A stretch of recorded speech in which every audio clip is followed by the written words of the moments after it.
the mouse is much smaller on the big TV than it is over here. In relation to everything else. And technically, the cursor's the same size. I gotcha. More real estate over there.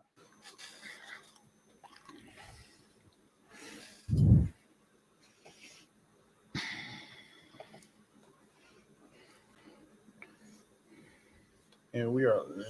Yes, we are live. All right. Hello, everybody. Hey, this is Jacob.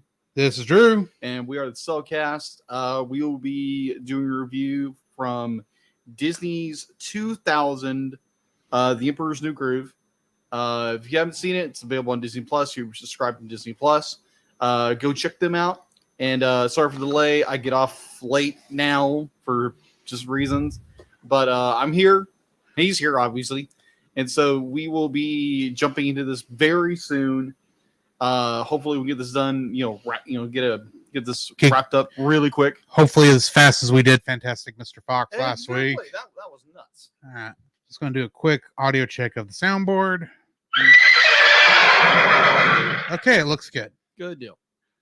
All right, so be like, if I seem a little tired, that's why. That's why. All right. So yeah, we will get started. You are tired. I am tired.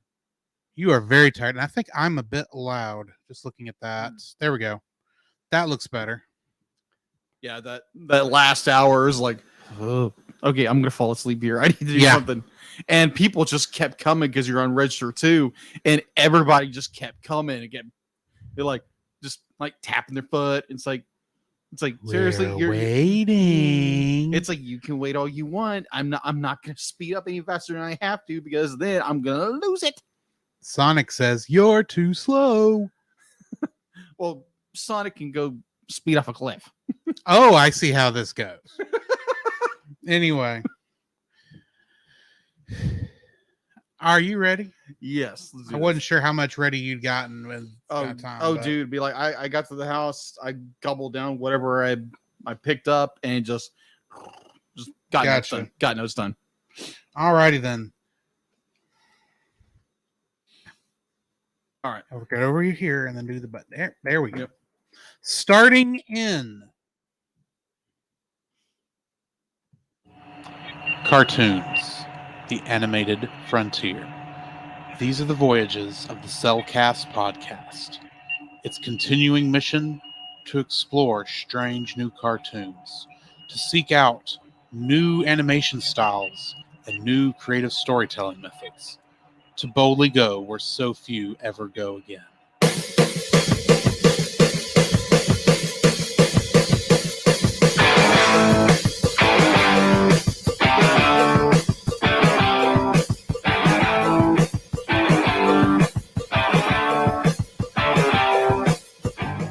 Hello and welcome to another episode of the Cellcast. Joining me today is a man who, he really likes his spinach puffs. Welcome, Jacob. Ick. Gross. It could have been worse. Yeah, it could have been a lot worse. I could have said you were scary beyond all reason. Well, I get that sometimes. You catch me at 2 a.m, like, okay. Especially when you get hungry. Yes, very much so. But not quite for spinach puffs. No. I get kind of hangry a little bit. So, yeah. Either way. I'm letting the dog out of the cat tonight. Let's just get over that. Or in this case, the llama out of the bag. Yes, let the llama out of the bag. And just let him hit every step no on the way down. Touchy. Anyway. Okay, you be no touchy over there, then fine. You stay over there, Yeah. Snarf. Anyway, how are you doing, Jacob? Hey, wait a minute. I didn't do mine. No, you didn't. I thought I didn't. We got to talking so much. I just kind of jumped ahead. Exactly. Why, thank you. Let me introduce our co-host, a man who was suddenly transformed to an itty bitty kitty. I don't have a good cat voice. It was the best thing I could figure out in the last minute, but fair enough. Either right. All right. So I am doing fairly well. I'm a little tired. I'm a little, about today, but It's gonna be all good. I've got a plow through to Friday, and then I am driving to. I know Drew is driving in the morning. I'm driving in the afternoon. We are going to a single street with our church, and we're gonna go chill out for 2-3 days. I'm gonna leave on Sunday because I will be back at work. Funsies. But I feel so sorry for you, but Yeah, can do nothing to help. Yeah, exactly. But either ways, I'm doing pretty good. Desperately, I am wanting to go to sleep, but I'm here for the podcast, and we're gonna get through this. And so yes. So how are you, Drew? Well, I'm doing all right. I'm a little tired myself, not as much as you are. But other than that, I'm doing okay. Okay. Nothing crazy going on. I did play some Psychonauts yesterday on stream. I keep hearing about that all over the place. Well, I mean, there was a Psychonauts 2. Psychonauts 2 just recently came out, but I realized I had not finished the original. And so I thought that'd be a good one to do on the stream. That's why I'm doing it on Monday nights. I gotcha. So yeah. I gotcha. So what have you been watching? What have I been watching? I had it all planned, and it went poof as soon as you said it. Of course, that's usually how this works. Of course, I watched Star Trek 2009. J.J. Abrams. I was watching that this morning when I was getting ready for work. Of course, I watched like several films, some animated, some not. But overall, I just enjoy films. So just like if it's a film I've watched and I can just watch it and like put it in the background or whatever. If it's a commentary on a film, I just put it on there because when I don't have internet in my house, my apartment currently, but I'm working on that. Other than that, I have pretty good. What about you? Now you said Star Trek 2? Star Trek 2009. Okay, so J.J. Abrams, the good of the Abrams ones. Gotcha. Yeah, I say with that poster on my wall over there. Exactly. Sorry, I just got distracted. No, the reason that I won that poster. Told you that story. Yes, so, I'm fully aware of that. What people don't know is above my television is a poster for Star Trek Into Darkness, which I like, and it is the one with the Enterprise crashing towards Earth. Yes, which is a cool shot. Don't get me wrong. I actually won that for a Star Trek trivia contest that I didn't even technically enter, but I couldn't shut up when they were asking me trivia questions. That is true. Questions. You ask a Trekkie. Oh, they didn't ask a Trekkie. I'll put this way. I won when the guy was asking a question from an old Star Trek trivia game, and he got to the word Kronos. Yeah. Kronos. That's right. Close to Kronos, but Kronos. And the guy couldn't figure out how to pronounce it because it's spelled Q-U''NOS. So he's going, and I just went, it's Kronos, and they misspelled it, the name of the movie because they spell it like the Greek Titan in the movie, which is not how it's supposed to be spelled. That is actually didn't know that. The Klingon homeworld. Which is, anyway, fan theory. That's not what this show is about. Right. Maybe I'll start a new podcast. I don't know.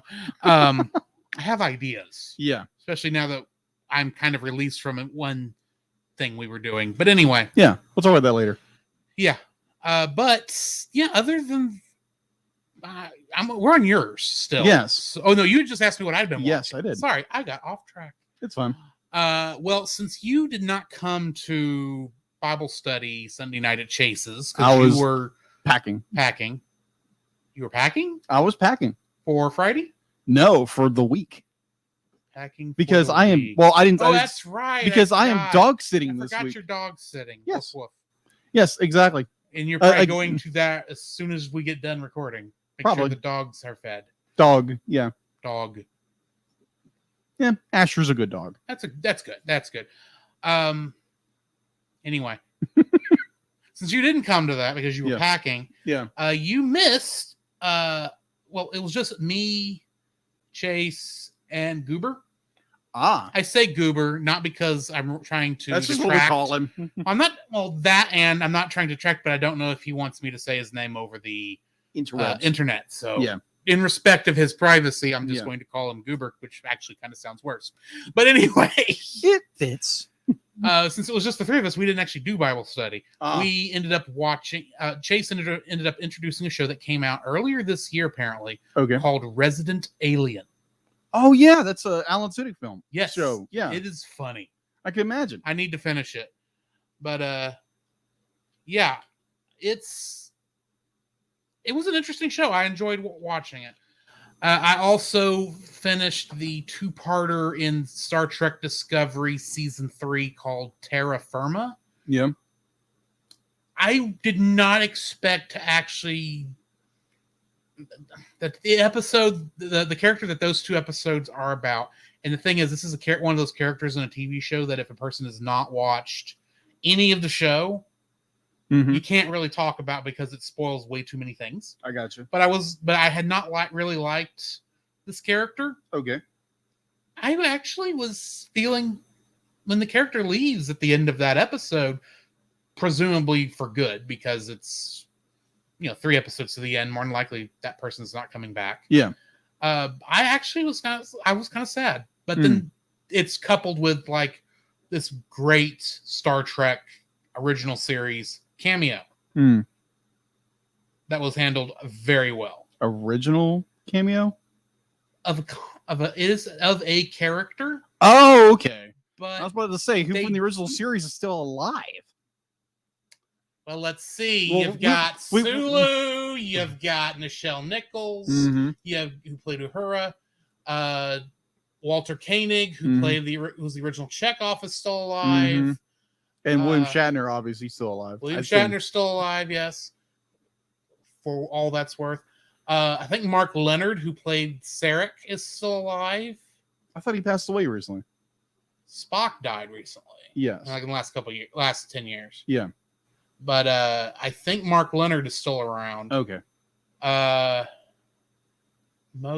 think that's pretty much like the big ones that kept showing up. Yeah. But this was not one of this was a character who was in one episode, and technically with special effects and a sound clip, they're able to bring the character back, but have somebody else play him. Him it. Him/it. And I'm saying that not because I'm trying to respect a gender role or anything. Okay. I literally don't know what you call that thing from that episode. Okay. Interesting. I'm trying to say it in such a way where I do not spoil it. Got it. So, yeah. But let's just say it's from one of the most famous original series episodes that ever came out. I got you. Anyway. All right. So I watched that. What else have I watched besides Emperor's New Groove and that stuff? I think that's been about it. The only game I have been playing is I'm getting back into Final Fantasy XIV now that, time is starting to slow back down again and actually get time to do stuff I want to do and not just, all work and no play. But I did visit my parents this weekend and watched a couple shows with them. There's a show that they like to watch on Animal Planet called Lone Star Law. Oh, okay. Which is about Texas game wardens. Interesting. Actual Texas game wardens going around and, catching people who are, not fishing correctly or don't have their tags done or I gotcha. Fishing an alligator out of a Houston swamp that was blind. That was interesting. Weird. It's an interesting show. I actually suggest it. I know people like those people. That's the best way I know how to put it. I gotcha. And plus, there's been some episodes around us. Okay. Not directly this county, but near us. Okay. But yeah, that's pretty much it. Alrighty. So, what do we got in the news? All right. So it's not much. Let me pull up the pad. All right. So let me go down to the news because I'm a goober in and bring this up first. Okay, I can't get my thing marked fast enough. Ah! What did you do? What happened? I don't know what you did. Okay. Everything. Okay, I think everything's still going. I think I just minimized everything. Yeah, Drew just minimized everything. Hey, Bob, I'm The just trying to biggest- mark. I'm just trying to mark. Okay. There we go. You mark. Okay. Woo-hoo! Okay, everybody's awake. Yeah. I'm pseudo. I'm still here. Be Okay. like caffeine, not really adrenaline, but okay. Either way, all I've right. got adrenaline pumping at the moment. I could tell. All right, so DreamWorks Animation announced today. I'm not sure if this is dated correctly or not, but today, The Croods, a movie we just recently did, Mhm. Family Tree series inspired by the hit film, The Croods: A New Age, which we haven't reviewed yet, which we will eventually. Yes. Will premiere on Peacock and Hulu streaming September 23rd with 6 episodes, which apparently that's the norm now. Yeah. Uh, Now this is a separate show from the one they had on Netflix. I believe so. Okay. I believe so.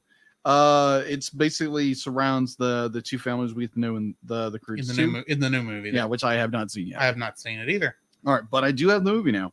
All right, so in a really sad bit of news, Ed Asner. Ed Asner. Asner. I knew I was going to say that wrong. Asner.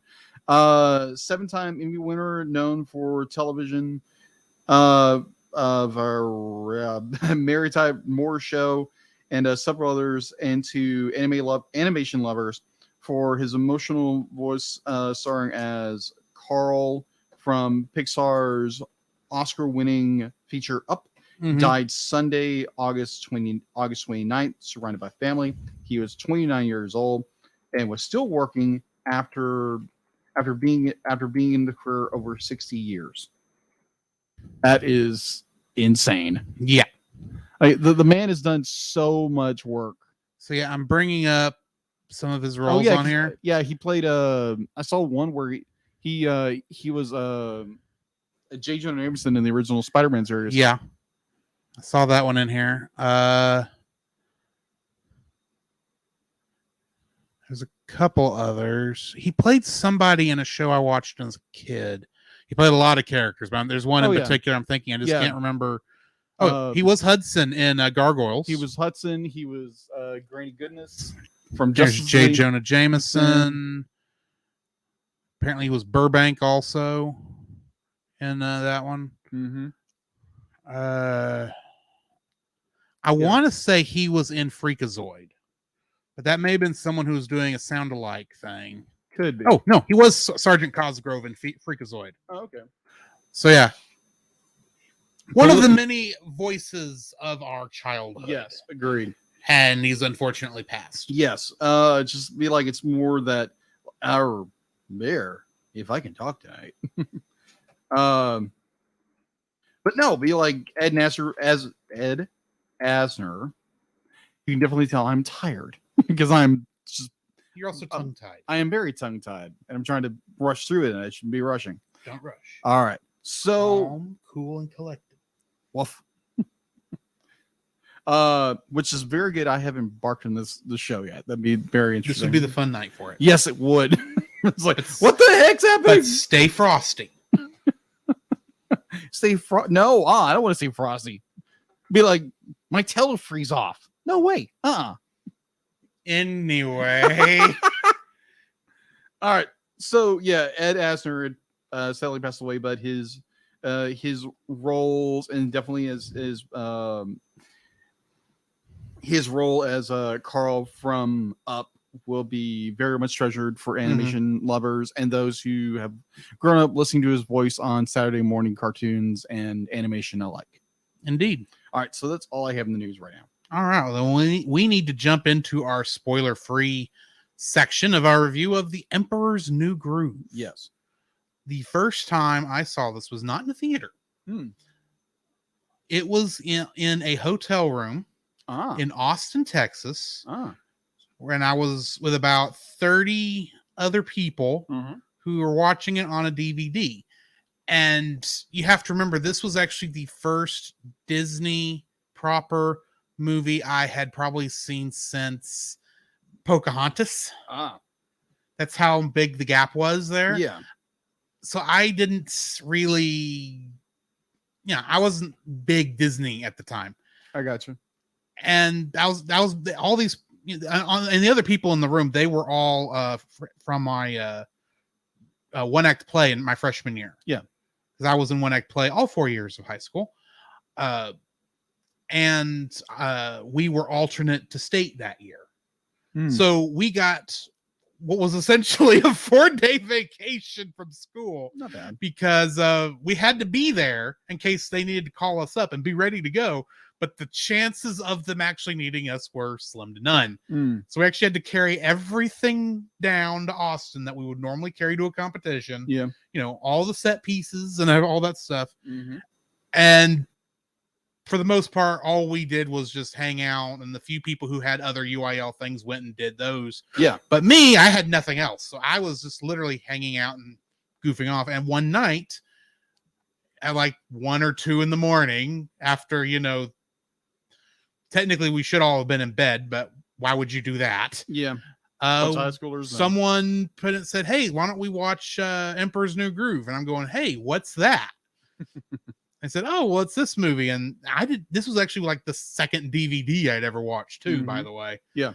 So they put it in, and I absolutely loved it. It was funny. It felt like it was the shot in the arm I thought at the time Disney needed. Bear in mind, I hadn't seen Lilo and Stitch. It wouldn't come out for another year. I didn't even watch it when it came out. That one came out. As I was in that weird spot where it's like, oh, Western animation stinks. Yeah. It's all anime all the time. If I was carrying anything about animation. Right. But I was watching this and I thought, this is hilarious. This is funny. I can't believe I'd never seen this before. Okay. The second time I watched it was at the end of my sophomore year on a charter bus on the way down to Mexico for a mission trip. Oh, fun. And so we watched it there. And of course I liked it again. So it's like, yeah, this was probably one of my favorite Disney movies is what I was thinking at the time. And then I didn't watch it for like 10, 15 years until about a month ago. Yeah. When we watched it with a friend of ours because he had never seen it. Yes. And he said, well, what do y'all want to watch tonight after Bible study? And I said, well, it sounds like what we need to watch is The Emperor's New Groove. Yes. And so we did. So I actually I did watch it for this review. I watched it with the English description on. Really? So, it would describe everything that was happening. Oh, okay. Just because I have found that funny in the past on some things. This one was okay. Actually, this one you probably actually could have recorded it turned it into an audio drama as well as good as it was done. But this is one of my favorites. I consider it a classic, and I think everyone should watch it. It is definitely good for kids. So, yeah, good deal. Like you, I didn't see it in the theaters. I was also on a mission trip when I saw this first. We went to the little church I was at. We went to Lubbock to work on tracks. And what you would do on a track is that companies put these together. They're gospel centered tracks that you pass out. If you've ever been on a corner and someone hands you, a piece of paper, it tells you about Jesus, that's a track. So we were down there to put together tracks. And so we were staying in the church. And a girl I liked at the time, her fiance, I couldn't remember. I think it was fiance or, very close to getting married. Yeah. Was there, and I really liked her, really liked her. And so I was kind of like jealous of everything, early 20s guy. Yeah. Like I was really immature back then. Let's say that. Thank the Lord. Hey, see what you get for Christmas. Probably the same thing I got for you the last 2 years, which is a big fat nothing. Unless no, there was one white elephant gift I technically got from you. That is true. I don't remember what it was. Me either. I'm too tired to think of it. But Anyway, yeah. Either way. So we watched The Emperor's New Groove. No, correction. I'm mixing stories up. I apologize. it's okay. Yeah. So either way, I wound up watching this. No, that's when I watched. I'm sorry. Let's rewind. Exactly. Perhaps a retro rewind Yeah, maybe. to call out another one, show on one of our networks. So I'm at the time I am staying with my brother and sister, Daniel and Chelsea. Thank you very much. I was staying with them, and I had mentioned that I had never watched The Emperor's New Groove because I had watched Lilo and Stitch, and I love Lilo and Stitch, as anybody knows. Hint, hint. Yes. If you're watching, I'm pointing to my Stitch doll. And there's nothing wrong with that, by the way. No, there's not. So either way, so Chelsea, my dear sister-in-law Chelsea's like, we're watching this movie now. So they pulled it up, watching it. It's first time watching it. It's like, wow, this is really good. And after the movie, my sister-in-law was like, so what do you think? I was like, well, it's pretty good. It's not as good as Lilo and Stitch. Now, granted, I've watched it at later times and watched it later on, but I've got like a very fond appreciation from this film. It's like Lilo and Stitch and this film are two different films. Oh yeah. Like just definitely Not even in the same ballpark. No, they're not. And like yeah, it is very much a Disney classic, or a kind of a forgotten Disney classic, because it's in that same era as Lilo and Stitch and Atlantis: The Lost Empire, where people kind of were not paying attention to Disney. Exactly. So we watched it at our friend's house, and it was like, okay, this is real. I'd be like, this is better than I remember. And then watching it again for the review, because I watched it again because I'm that kind of guy. Yeah. And I was like, it's like, yeah, this is really well done. I mean, like, you really don't like Cusco at first, and you start realizing he's, kind of the point. I realize that, but yeah, but I enjoyed that. Well, something about that might come up in dislikes. Just maybe. All right, so yeah, that is yeah, I enjoy it. It's family friendly. Yes, it is available. Yes, go to Disney Plus, go watch it. And if you are subscribed to that, no piracy, please. Yeah, so that is my family friendly review, or non-spoiler review. Spoiler-free review.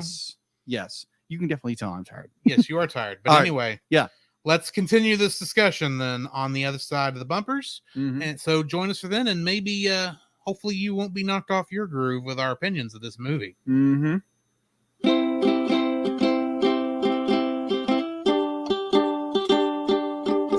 Don't forget that you can download. Don't forget that you can. Don't forget that you can listen to us record the podcast live every Tuesday over on our Facebook page, The Cellcast, our Twitch channel, The Cellcast Gaming, and on YouTube at Cellcast. Also, don't forget to join our Patreon if you would like to support us monetarily. At $1, you'll get our everlasting thanks. At our $5 tier, you can get some artwork from Jacob. And on our $10 tier, you can get bloopers for every episode we've released that I've remembered to release them for. And you can get commentaries from different movies. So come check us out over there if you would like to support us financially. This podcast is part of the Culture Box Media Network. For more great content like this, go to the website in the description. There you will find other great shows such as Geek Devotions, which is a collaboration of devoted geeks that are devoted to letting people know that they are loved. They produce a weekly geek culture infused devotional, their podcast Com Talk, and written articles, all designed to encourage and challenge people in the geek community, bridging the gap between their faith and their geekdoms. You can find their content specifically at geekdevotions.com. Do you like trivia shows but wish you could stay a little longer with the contestants? Do you wish that if those contestants didn't know the answer from memory, they could Google the answers? Do you love finding out how many certain objects fit between the Earth and the Moon? And do you want a game show that is completely unfair? Then might I suggest the Raw Quiz Show, where Ryan Ashley Wall pits and competes against 5 different combatants each season to see who is the true trivia champion. And you can find it over at Pop Americana, which the podcast you're listening to is also a part of. Go to the link in the description to find out more.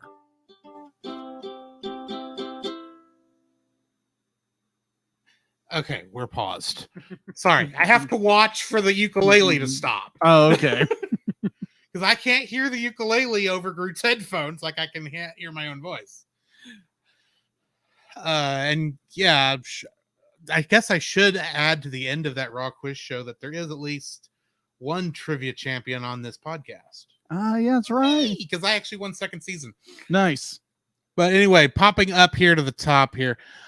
Jack Cornwall on Facebook says, "What's up, fellas?" I don't know why I looked over there because it's going to be over here. 2 monitors. So. Yes. And I promise I wasn't calling you an idiot for being on the Raw quiz show. Ha ha. Yeah. And that which I said, I know, dude, I was being sarcastic. What happened was this, the other day, the guy who runs that show, Ryan, posted how he was looking for more contestants because I believe they finally just finished up season 3. And Jack had written on there, says, yeah, and you can see how good the intelligence is for all the other contestants on this show. Yeah. To which I then replied, well, I'll try not to take that personally. Wink, wink, nudge, nudge. Okay, Mr. Fox. Yeah. Webby. And Jack then said, I know, haha, it was funny to me. I guess I was talking more about James, LOL. That would be James Hamrick of Franchise Fatigue. Also on Pop Americana Network. Jack then says, I like that one too, referring to Star Trek 2009. Yes. And then Jack says, Into Darkness. So Drew knows what I mean, haha. Do I really know what you mean? Because I'm really not sure. But anyway. Yeah. Josh then pops in. I'm finally here! Good. We're glad you're here, Josh. Yes. And then Jack then says, 10 years and is recent? Ha ha. Referencing when we were saying, Yeah, either way. Anyway. And Josh says, I've been watching Food Wars and What If. I've been watching What If too, but I'm trying not to talk too much about it so I don't spoil this buddy over here until we can get back to recording it week after next. And Josh says, you're still going? Still going. And going. And going. And going. Out of our minds! Well, I was making an Energizer Bunny joke. Yeah. But anyway. And he says, clipping that. Yep. Yeah, I saw that clip and I was like, oh, okay, yeah. And then Josh says, Carl is back with Ellie. Yeah, go ahead and bring us down, Josh. Yeah, thanks, Josh. Jumping past his clip here, he says, UIL was a blast. Unfortunately, my school was screwed out of advancing multiple times. It happens. I know that feeling, Josh. It happens. That was the only year we got to alternate to state. Most of the time, we barely got out of area. So, yeah. That brings us to the end of what's in chat. Are you ready to jump back into this thing? Yeah, let's do it. I actually know you are because you're tired and you're ready to go to bed after you go feed some puppies. Or a puppy. A singular puppy. Singular big puppy. Well, I mean, technically they're all puppies no matter how old they are. Yeah, that's true. Puppy, pupper. Either way. Hot dog. No, that's a dachshund. Pup tent. I've seen pup tents. Those are interesting. Anyway, I'm just being stupid now. Yeah. Coming back in. The following is a spoiler-filled review for the movie The Emperor's New Groove. Listener discretion is advised. The Emperor's New Groove was written and directed by Mark Dindal, who also wrote and directed Chicken Little. It was also written by Chris Williams, David Reynolds, Doug Frankel, Mark Kennedy, and Mark Walton. The original story elements from the unfinished movie Kingdom of the Sun, in which this movie pulls a lot, pretty much all its world building from. Yeah, also another DreamWorks movie does too. Yes. That was done by Roger Allers, who directed The Lion King, and Matthew Jacobs, who directed the American Doctor Who movie. Really? Wait, what? There's an American Doctor Who movie. It was a pilot that ended up not getting off the ground. The one in the 90s? Yes, the co-production between the BBC and Fox Oh. for a show for a movie for a television, essentially what would have been the 8th Doctor's run on that would have been done as an American show. It didn't last. No. And it went on hiatus. Then Doctor Who went on hiatus again until like 2005. There was only the one movie ever made. Yeah. And I've watched the movie. It's actually not bad. Keywords there. Not bad. Not bad. Cast for this movie includes David Spade, who played Emperor Kuzco. He played Griffin, the Invisible Man, in the Hotel Transylvania franchise. John Goodman played Pacha. And I know him primarily as Bill Randa from Kong Skull Island. You know, yeah.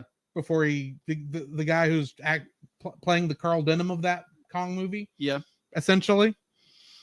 Eartha Kitt played Yzma. And she was the third Catwoman in the Batman 1966 television series. Yes. And ironically, the one that was in the most episodes, I found out. Patrick Warburton played Kronk. And in the Netflix version of Series of Unfortunate Events, of Lemony Snicket's Series of Unfortunate Events, he played Lemony Snicket. Wendy Malick plays Chica. And in the television series Just Shoot Me, she played Nina Van Horn. Kelly Kelso, who played Chaka, one of her only other roles was in Power Rangers Lost Galaxy, where she played a little girl. Really? Yeah. Okay, that's a is it a first?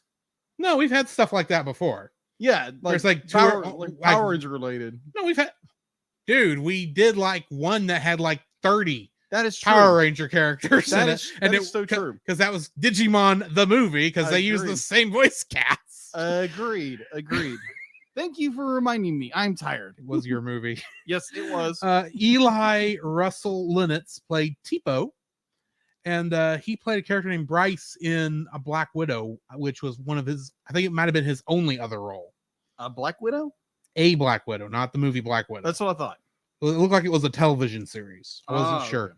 Okay. Stephen J. Anderson played additional voices in this movie. And he played Michael Yagubian, a.k.a. the bowler hat guy in Meet the Robinsons. You know, the villain of that movie. Oh, okay. I've watched the movie before. Yeah. And apparently, along with that, he was like one of the writers of the, what do you call it? The second Dark Ages of Disney. Oh yeah, the stuff between the Renaissance and Tangled, essentially. Yeah, pretty much. The 2000s. Yeah, the 2000s. He did a bunch of the movies there. So yeah. Which there again be like the second Dark Ages, like the 2000s for Disney. Yeah. A lot of them were not bad. Because be like it's just they were not there was some weak ones in there that I think discolored it for a lot of people. Yeah. On the Range. Yeah, we'll not go there. Well, I have to go there eventually, but we're not talking about that right now. Yeah. But for the most part, there was actually some good ones in there. It's just at the time when Pixar was really shining and people thought 3D was where everything was, and why would anyone watch that dirty 2D? Agreed. I disagree. Yeah.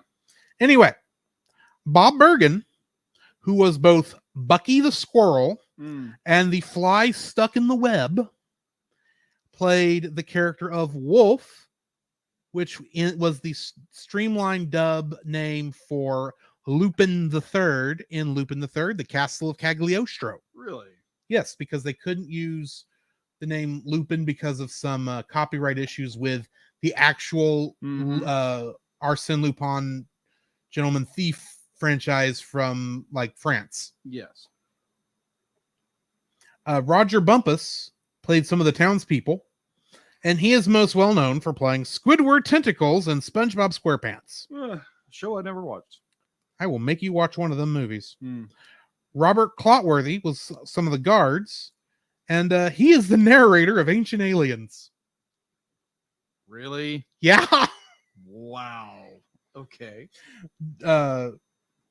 Jennifer Darling played female villager number 1, and she played the character of Ayeka in Tenchi Muyo in Love. Huh. Some of these I would have actually stopped reading if it weren't for the fact that I kept looking at who they were. It's like, well, I've got to bring that up because that's how. When else time am I going to talk about Tenchi Muyo in Love without Dallas here? Very true. Patty Deutsch or Deutsch. I actually don't know how you say her last name. Oh. She was the waitress, and in Tarzan, she played Tantor's mother. Okay. John Fielder was the old man, and he was Piglet in The Many Adventures of Winnie the Pooh. Oh dear. That's the old man who got thrown out the window for throwing off the Oh, Emperor's yeah. groove. Beware the groove. And when you recognize that's him, you will never unhear Piglet's voice in that Yes. scene. I was watching it and I was like, wait a minute, why do I recognize his voice? Be like, it must be like an older actor from Yeah, because it's Piglet. It's And Piglet. he's almost doing Piglet's voice. pretty much. Miriam Flynn played the Pinata Lady. Mm.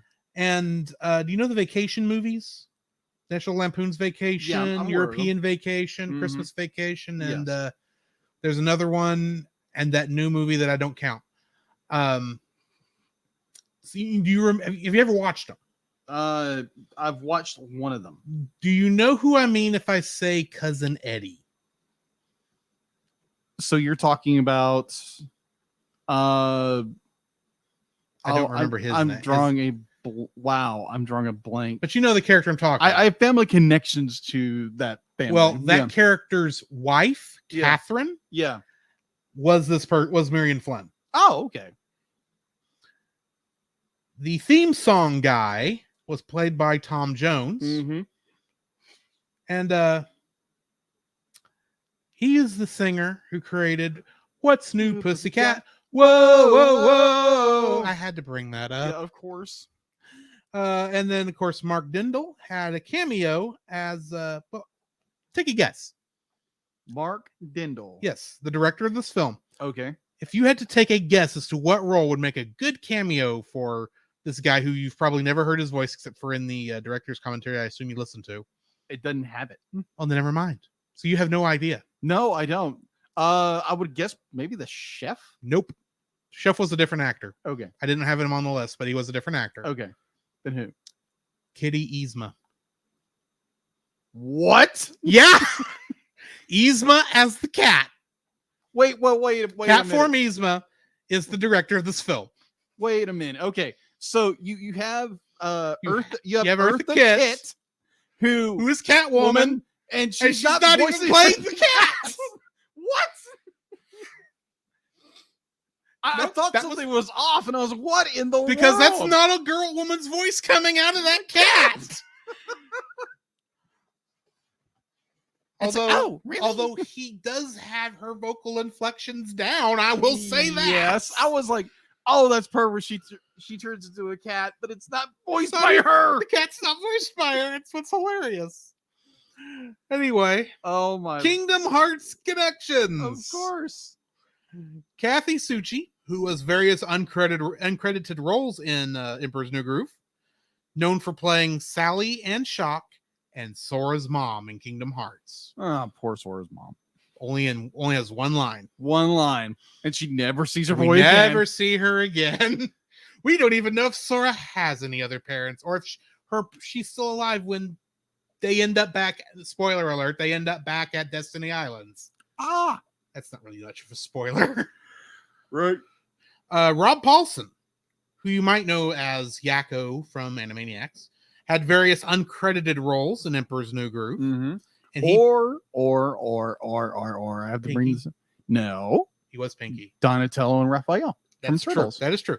But in Kingdom Hearts, he specifically Birth by Sleep. I had to think. He played Jacques the mouse and the Grand Duke. So I do want to bring up one really thing because there again, tiredness does that to you. I Yes. forgot one thing I was watching. I know it's a very, very weird place to bring that because you brought up Rob Paulson.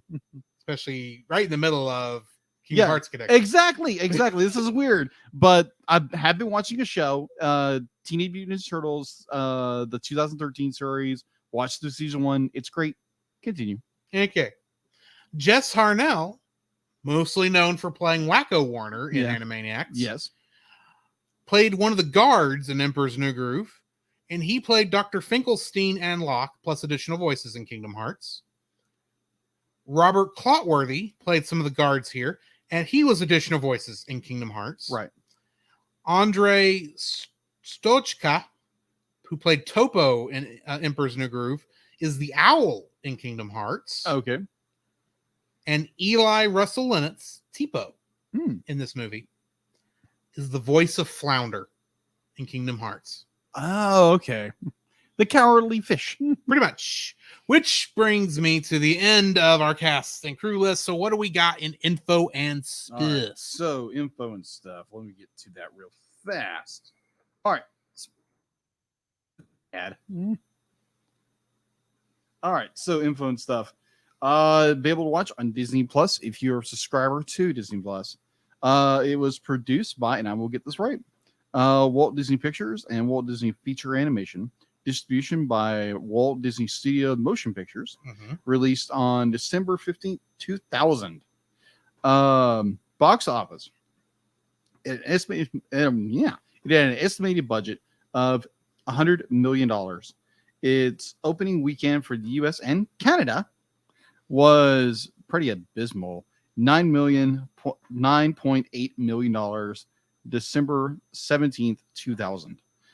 Its US and Canada gross was 18.6. Yeesh. That's terrible. It had a worldwide gross of $169.6 million. Is that good? It underperformed. Thank you. All right, home release. The standard VHS and DVD was released on May 1st, 2001, along with a 2-disc collector's edition.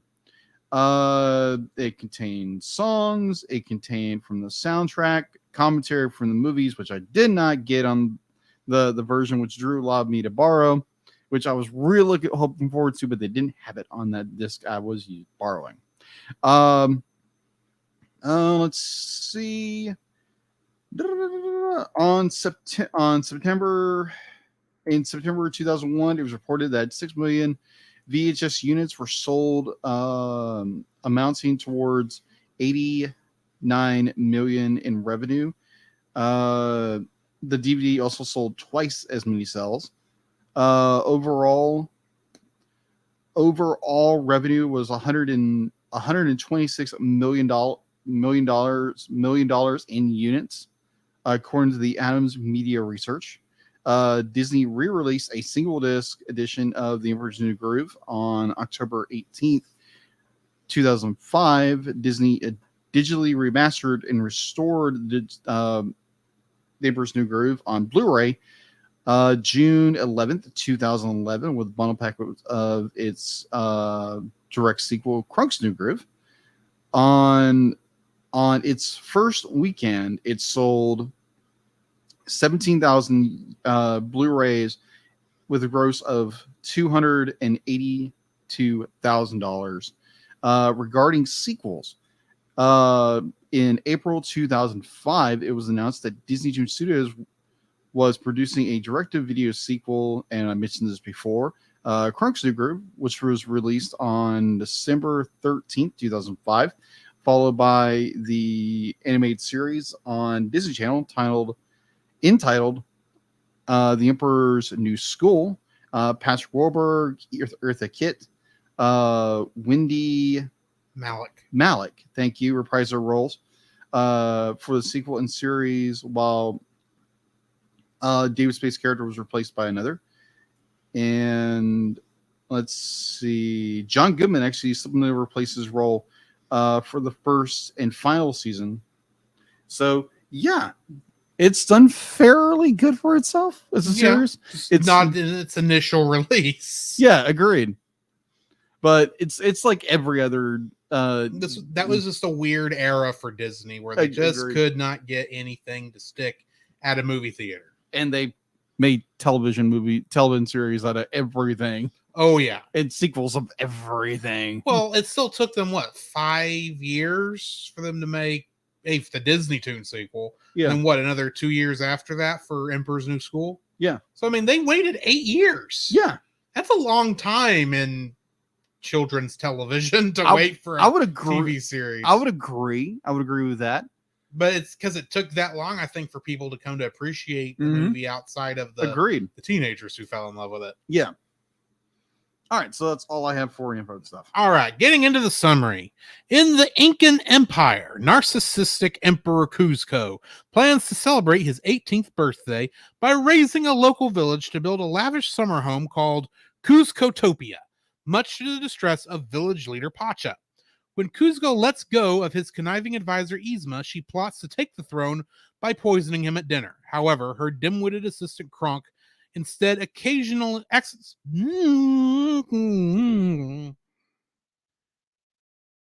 accidentally laces Cuzco's drink with a potion that transforms him into a llama. Under Yzma's instruction, Kronk knocks Cuzco unconscious and attempts to dispose of him outside town. After a stroke of conscience prevents Kronk from casting Cuzco over a waterfall, he misplaces the bag containing Cuzco on Pacha's cart. Pacha returns home, but cannot bring himself to tell his family about Cuzco's plan. Pacha discovers Cuzco as he regains consciousness and declines to help Cuzco back to the capital unless he builds Cuzcotopia elsewhere. While Pacha initially allows Cuzco to wander into the jungle alone, he ultimately follows and rescues him from a pack of jaguars. Cuzco accepts Pacha's terms to guide him home, but attempts to leave Pacha dangling from an old bridge within an hour's walk from the palace. An altercation between them ensues after Cuzco also falls through the bridge, which results in the bridge's total collapse. Cuzco and Pacha cooperate to save themselves from dropping into a crocodile-infested stream. Meanwhile, Yzma discovers that Kronk has failed to eliminate Cuzco, and they both set out to find him. The pair arrive at a diner at the same time, unaware of the other's presence. While Cuzco argues with the cook, Pacha overhears Yzma's plan, and Kronk narrowly fails to recognize Pacha. Cuzco's oblivious attempt... Cuzco, oblivious to... Now I've lost where I am.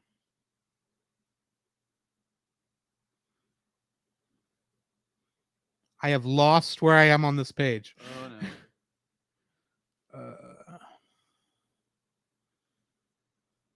Okay. Cuzco, oblivious to Yzma's treachery, brushes off Pacha's attempt to warn him and leaves, only to overhear Yzma and Kronk's machinations himself soon after. Realizing that no one in the Empire misses him because of his selfishness, Cuzco prepares to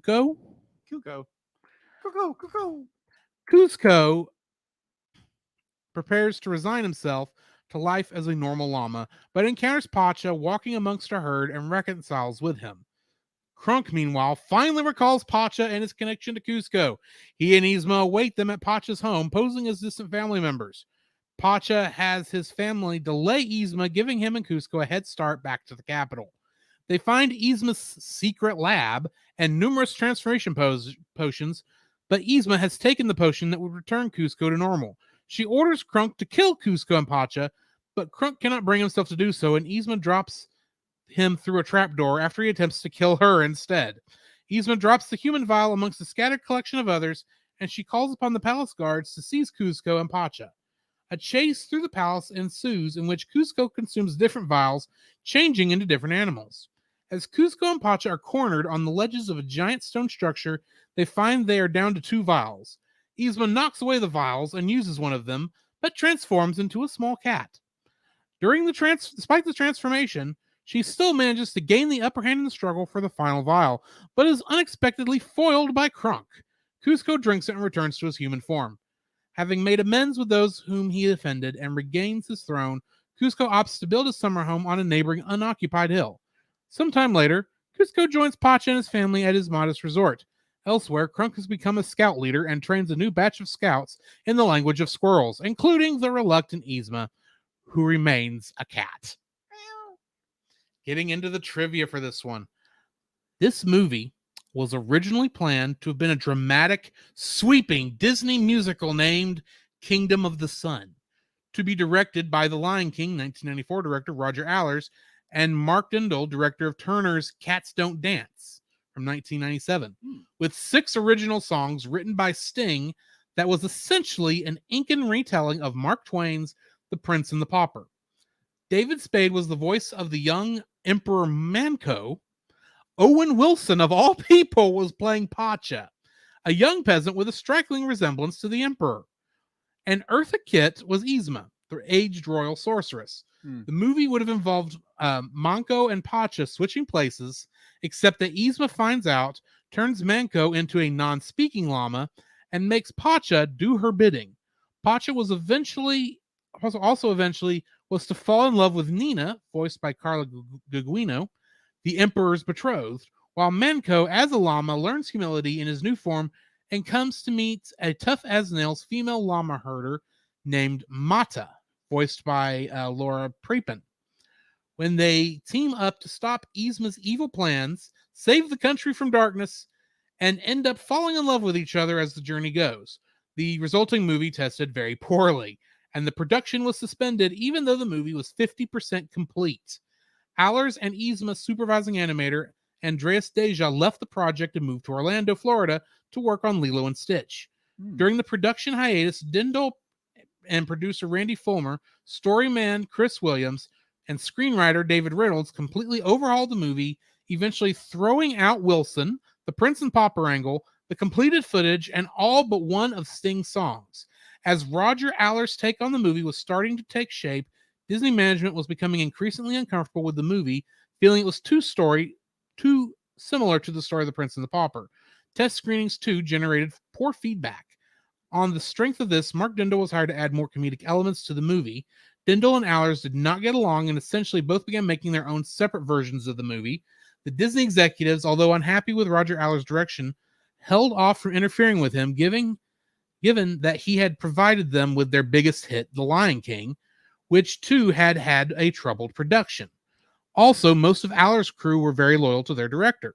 By the summer of 98, it was increasingly clear that Kingdom of the Sun was not going to make its summer 2000 release date. Merchandising tie-ins with McDonald's and Coca-Cola, amongst others, meant that the release date could not be moved. Director Roger Allers asked for a 6-month extension of the release, which was denied. Allers then quit the project. With the movie on the brink of total shutdown, co-director Mark Dindal worked on a retooling of the movie. While he did this, most of his animators were reassigned to work on the Rhapsody in Blue segment of Fantasia 2000. The result of the retooling was the movie we have today. The story was rebuilt from the ground up, retaining Spade's and Kit's characters and creating a new, wackier movie that centered around Spade's talking llama, Yzma, and 2 new characters, Pacha, now a middle-aged man played by John Goodman, and Krunk. Patrick Warburton improvised when... Let me start that over. The story was rebuilt from the ground up, retaining Spade and Kit's characters and creating a new, wackier movie that centered around Spade's talking llama, Yzma, and the 2 new characters, Pacha, now a middle-aged man played by John Goodman, and Krunk. Patrick Warburton improvised when Krunk hummed his own theme song when he was carrying Kuzco in the bag to the waterfall. Disney's legal department had Warburton sign all rights to the humming composition over to them, which is hilarious. At least to me. Pacha's wife, Chica, is pregnant. According to the DVD commentary, this is the first Disney animated feature to show a pregnant woman. Pacha's name means earth in the Incan language. This could refer to his round shape, his green poncho, or his down-to-earth personality. 2 subtle visual jokes. When Yzma pours the drink into the cactus plant after Kuzco's neck transforms, the cactus turns into the shape of a llama. When Krunk is trying to hide in the background with Kuzco in the bag, the scene pulls back to reveal a painting of 2 pig figures pointing at Krunk. In the scene where Pacha is carrying Kuzco through the jungle, Pacha and Kuzco discuss Kuzco having low blood sugar. This is an in-joke about the fact that David Spade, who played Cusco, is diabetic in real life. In the scene where Cusco and Pacha are searching through the various potions, Pacha says lions, tigers, bears, and then come up upon the potion for humans. It is missing, and Yzma says, "Oh my." Together, this recreates a line from The Wizard of Oz. According to Randy Fulmer and director Mark Dindal, they were forced to use the joke, which they detested, by then head of feature animation Thomas Schumacher. Cusco was named after the ancient capital of the Incas, which was also Cusco, but spelled with a C instead of a K. Yeah. The city still exists in the Andes Mountains in southern Peru at an elevation of 11,200 feet. When the pieces of the bridge fall into the river, the 4 letters of the word... No, I'm going to skip that one. Okay. Makers of this movie originally wanted to get Sting to sing the opening song, but he said he was too old. They needed someone more hip and younger. So they went with Sir Tom Jones, who was 11 years older than Sting. Huh? He did write My Funny Friend and Me, which included a music video from the movie. Right. Sting's wife, Trudy Styler, made a documentary about the troubled making of this movie as part of the deal that involved her husband working on the movie. Her completed documentary, The Sweatbox, is owned by Disney and can be watched online on VidMe, which I haven't gotten a chance to watch yet. It's also on YouTube, I saw, but not legally on YouTube. If you catch my drift. Right. I did also see it was on the Internet Archive. So yeah. The image on the back of the diner menus is a parody of the mascot of the Big Boy restaurant chain, which is popular in the Burbank, California area where Disney studios are located. And Yzma usually wears purple, a color often associated with madness and royalty. True to life, purple is considered a less likable color in some cultures. An example of this would be that purple is seen as the color of death in Japan. And that brings me to the end of the trivia. So, what's your first like? My first like, let me get this pulled up fast.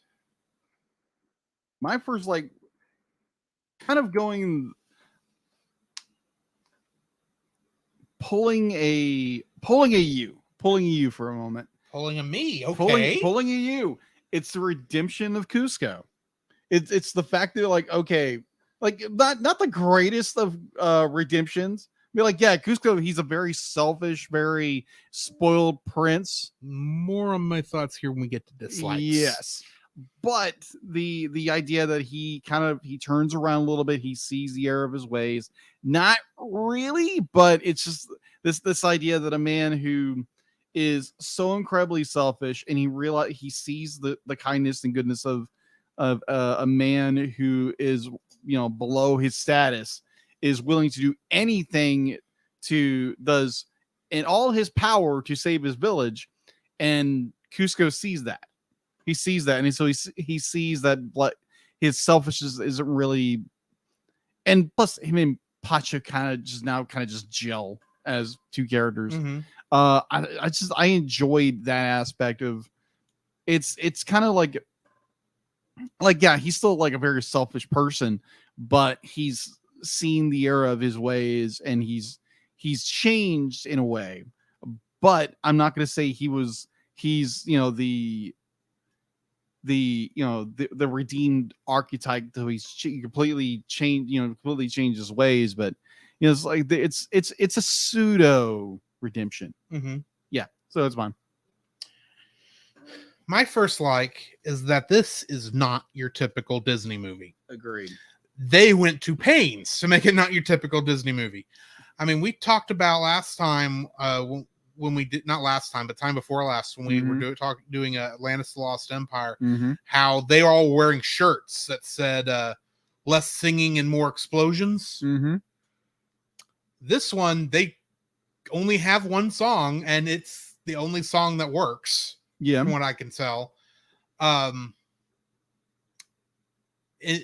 Almost everything here is centered around jokes. There's actually very little, I would say, actual story in this movie. There is story, don't get me wrong. There is a strong plot line from beginning to end, but for the most part, the plot here is kind of serving as a way to get you from joke to Joke. bit Yeah, to agreed.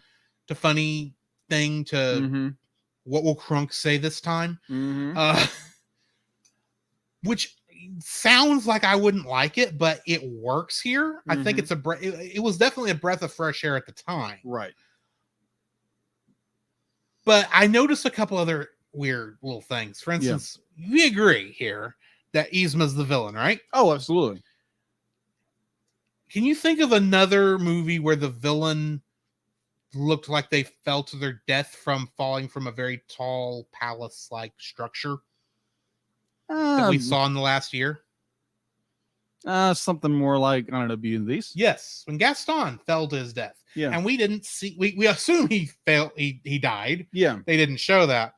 And so you see Yzma in cat form fall, and you just assume at first, if you've never seen this movie, Yeah.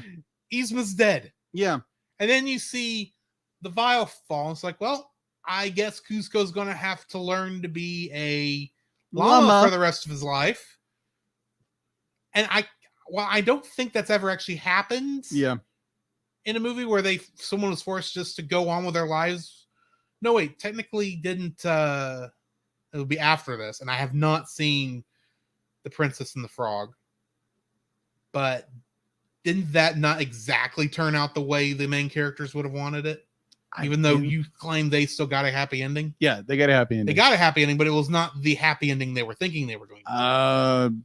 Is my understanding. They did get the happy ending they wanted. It was my understanding they did not return to being human in actuality. I don't want to spoil the film, so. But still, you get what I'm saying. Yes. You think, okay, so Kuzco's going to have to learn to be a llama for the rest of his life. Yeah. And then the camera shifts down to a trampoline salesman saying, I told you, we didn't ask for a trampoline. Well, you could have told me that before I set the whole thing up. Yeah. And she catches the extract of human as it's going up, and she does that. Damn! And you actually hear you actually can hear the Doppler effect, which was cool. Yeah. And you think, okay, we've entered. That was just first form boss fight. Now we're entering second form. Right. Because this is not even my final form. Which doesn't happen that much in Disney movies, but there is Little Mermaid where that happens. So, that is true. So you're thinking, okay, maybe this is where we're going. Nope, she hits her head against the concrete. She drops, not concrete, but the stone, drops the potion, and she gets kind of knocked out. She wakes up enough to where, Kuzco and Pacha, they're racing to try and get it before she can come down and get it. Yeah. And she does get it. Yeah. Until Crunk. And why was Crunk coming out that one little hole? Because that's where the tunnel went, the trap door went, that she dropped him down. It's like, so he came out and smashed her, and then they got a hold of the potion. It's like, okay. It's like, the villain didn't die. That doesn't happen that often in Disney movies. No, it doesn't. Because usually the villain gets their just rewards of death. Minus she stays forever as a little blue cat.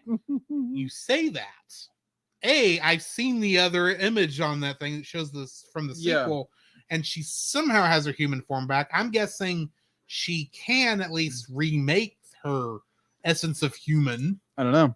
We don't know. I haven't watched the movie yet. But she doesn't get killed. She doesn't even get exiled. She's as far as we can tell, her punishment is stuck being a cat and having to go to Crunk's Squirrel Scout lessons and learn to speak squirrel, which is hilarious. Squeaker, squeaker, squeak, squeak, squeakum. Squeak. Which was, you owe me another acorn. Which is funny. Anyway. Yes, agreed. You get all these elements where it's like, you think it's going to go one way. And there's even some spots where you think, okay, now's the time when you expect Sting to come in with the moving thing to show the montage. No, we don't get a montage. We just get, we're going to the diner now. have the diner joke scenes, which is kind of fun, or we do get a montage of them trying to get back, but then it's kind of completely ruined because it's short, because there's only like 2 segments of the actual montage. Yeah. And it just ends when they get struck by lightning and fall into this pit, and then they show up at the end like they always do in these films. And of course, Kuzco asks, "How did you get back here before us?" And she's about to answer, goes, "Wait, yeah. How did we get back here? Krunk, how did we get back here?" "Well, I don't know. It just kind of breaks all the rules of continuity if you think about it." That's one thing I do love about this film. It knows not to take itself seriously. It's telling a story, but the story is literally there. And you get this thing about, be kind to everyone and how important family and friends are. That is there. Don't get me wrong. But for the most part, we just going to tell this story about all these things. And it's pretty much just going to be enough to get you from joke to joke to joke. Agreed. And even with that, you get 2 really good heart squeezer scenes. Agreed. Where it's like, okay, we get that bit where it's like Pacha's coming back. And he's like, how am I going to tell everybody that we've all just been kicked out of our homes? And then you've got that shot of Kuzco walking up on Lama thinking, and he's going to go, this is my life from now on. And it's like, you feel sorry for these characters. Yeah. In a movie that's not really needing you to feel sorry for characters. Right. But it gets you attached enough to these 2 main characters. It's like, okay, I will accept this enough to go from joke to joke. And then you got Krunk. Agreed. But I'll get more to Krunk in a minute. What is your second like? My second would be the bridge scene. The bridge scene where Kuzco and what's his name? Pacha. Thank you. That Kuzco and Pacha, they're crossing the bridge. Pacha. Sorry. Pacha. I'm tired. Pacha falls through. Kuzco laughs. He turns his back and he falls on the bridge. And it's just these 2 characters who are extremely mad at each other now. They're fighting each other for the bridge, and they fall through. They have to work together to get back over the bridge, get back to safety from being devoured by crocodiles. And I just love that scene. It's so much scorpions. Fun. Yeah, and scorpions and bats. That it's just like the comedy gold in this movie is just perfect. Now, honestly, I'm kind of weird when it comes to comedy. Yeah, just a little bit. But I think just the way they play the comedy in the movie is it's gold. It's funny. And I'll get to that in my third later on. So what is your third?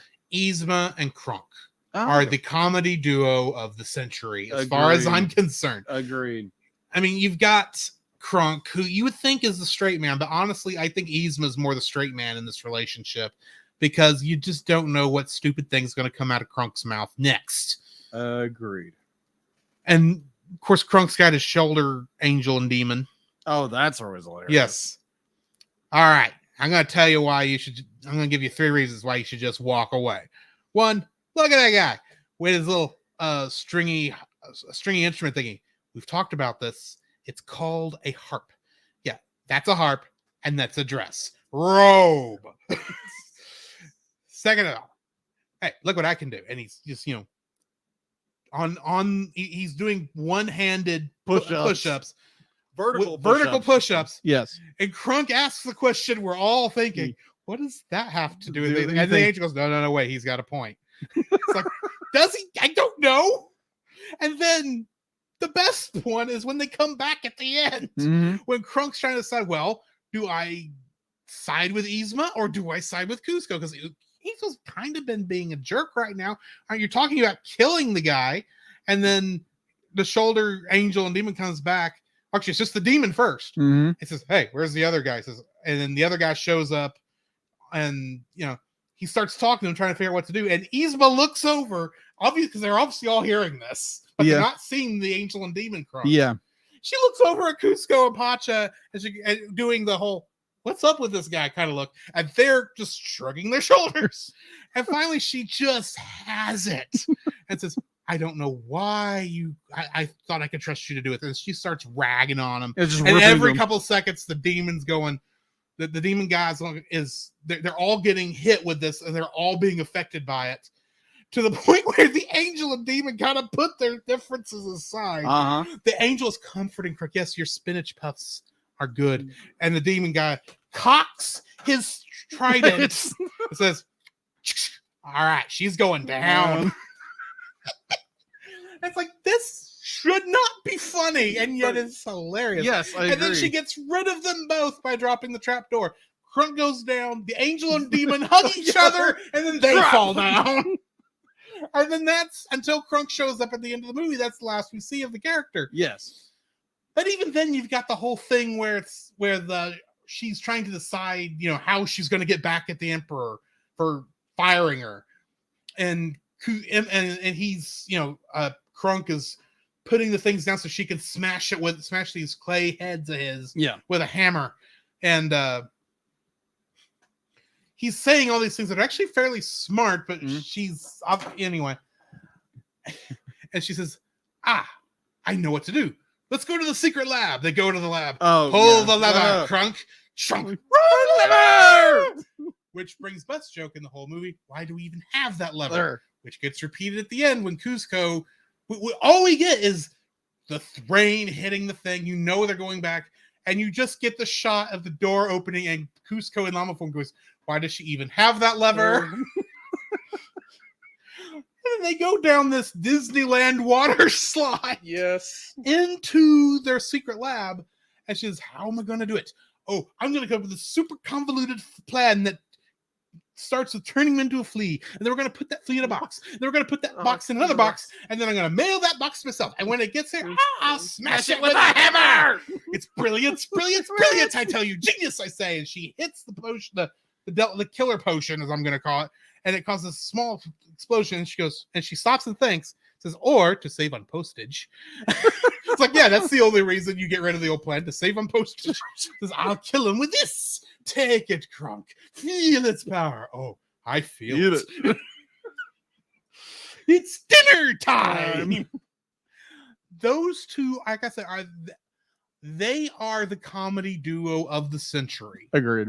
It's between them and Bulk and Skull from Power Rangers, if we're being honest. Okay.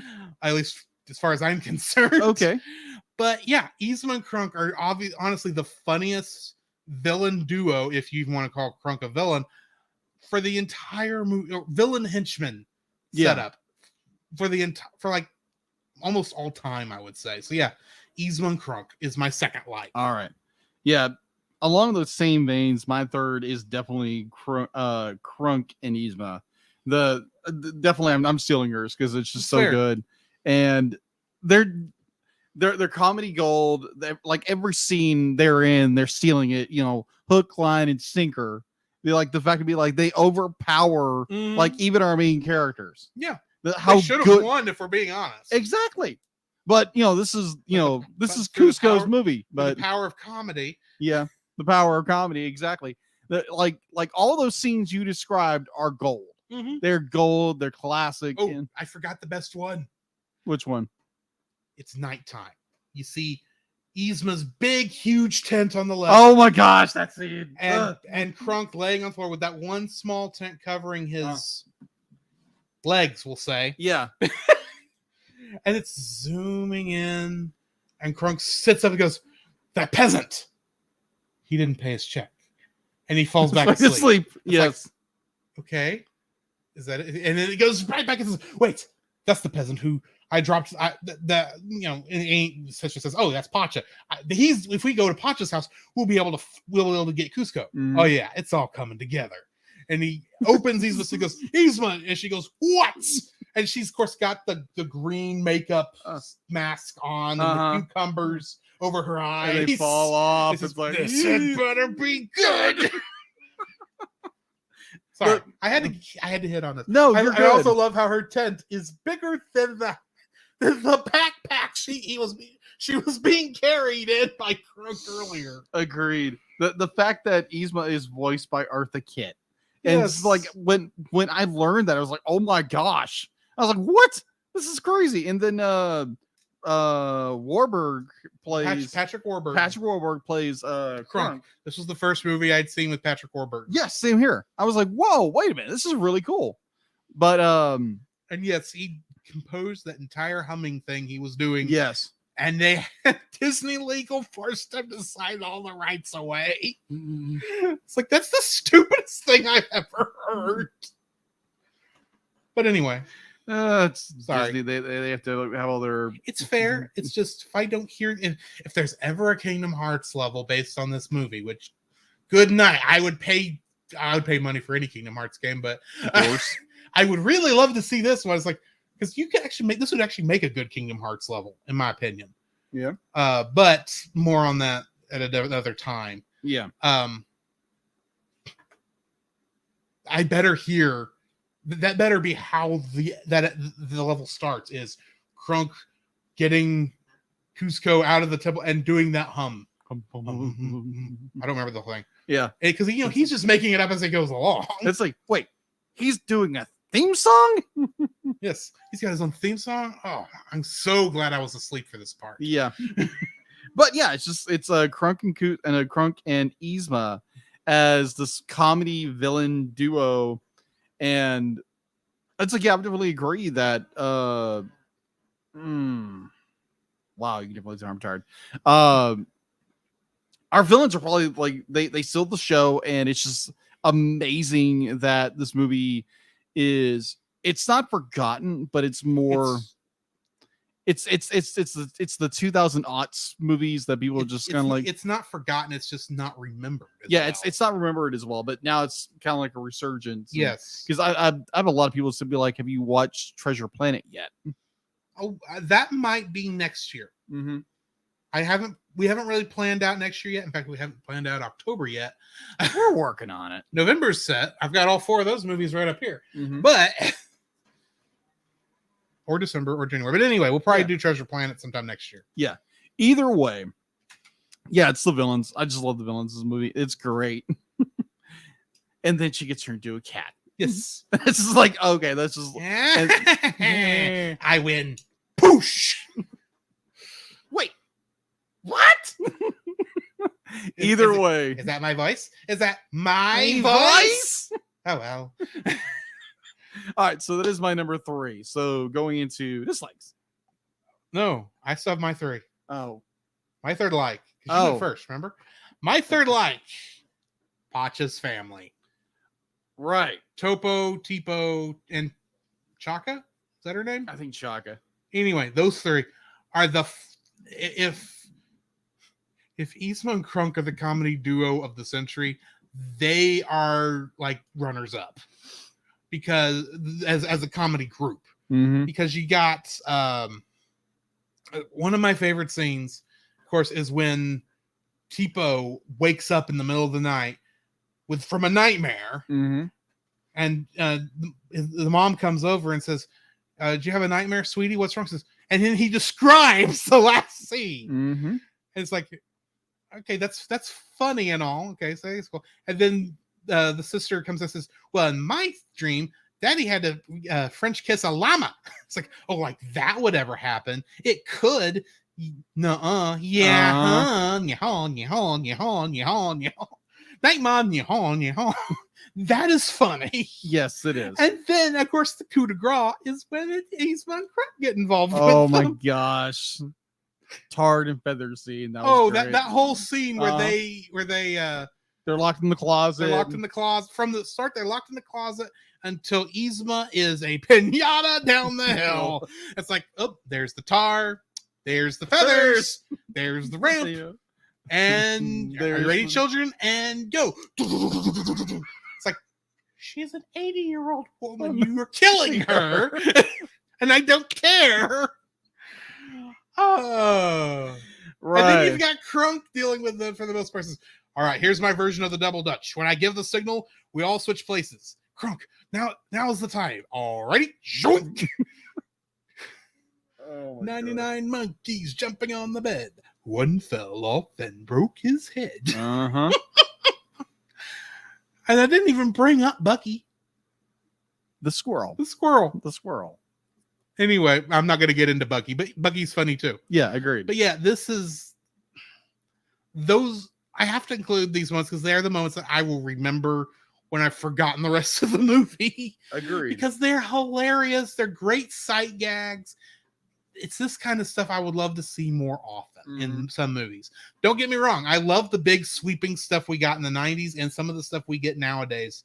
But I mean, we think ahead further past this movie to the other movies we've really liked, such as Tangled. Yeah. I feel Tangled is the combination of Emperor's New Groove and kind of the Beauty and the Beast style of it's this big sweeping story, but yet we're still going to stop and have fun with the comedy. Yeah, agreed. It's never going too far either direction. Agreed. And that's what makes the movie, I think, so good. Agreed. Frozen does the same thing. Agreed. Yeah, Frozen But not I still prefer Tangled. yeah, Frozen not so much. I feel like it does have its comedy moments, Frozen but 2 does. yeah, Frozen 2 does have a lot more Or comedy. did you forget Olaf playing charades and having to be Elsa when she was singing Let It Go and Yes. swaying his hips wildly? Yes, I remember. I remember very clearly. I watched the movie recently. I know. I'm just giving you a hard time. Yeah. Dude. Anyway, Yeah, either way. dislikes. Dislikes. What is your first? My first is like it's a world that's feels kind of empty. There's not a whole lot of people in it. Yeah. There's like we have This could be a stage play. yeah, quite literally.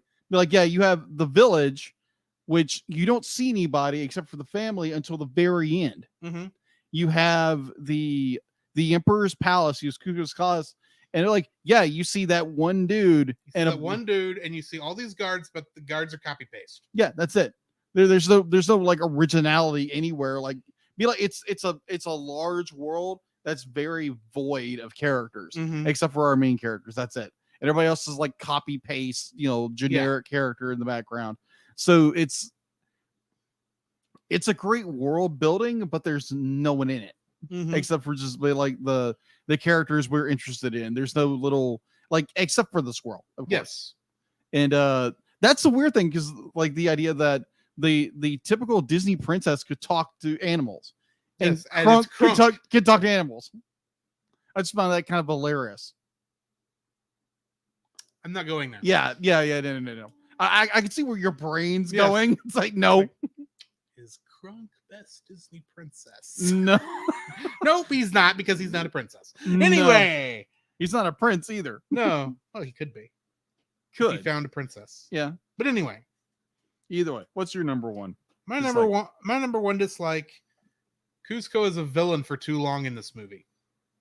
Yeah, agreed. Because here's the thing: you mentioned he was his redemption arc. Yes.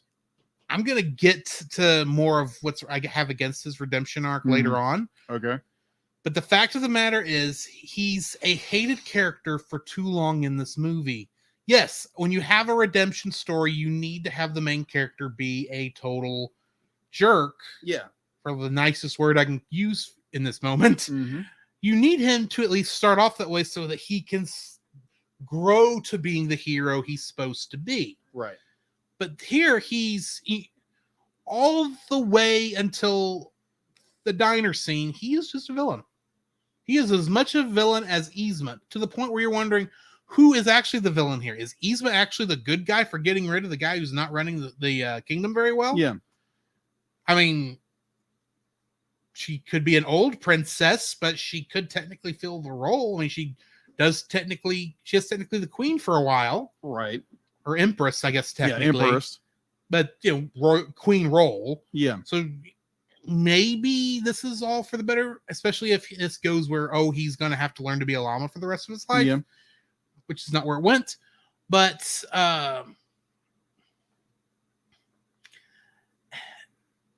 he's for a good 3/4 of the movie.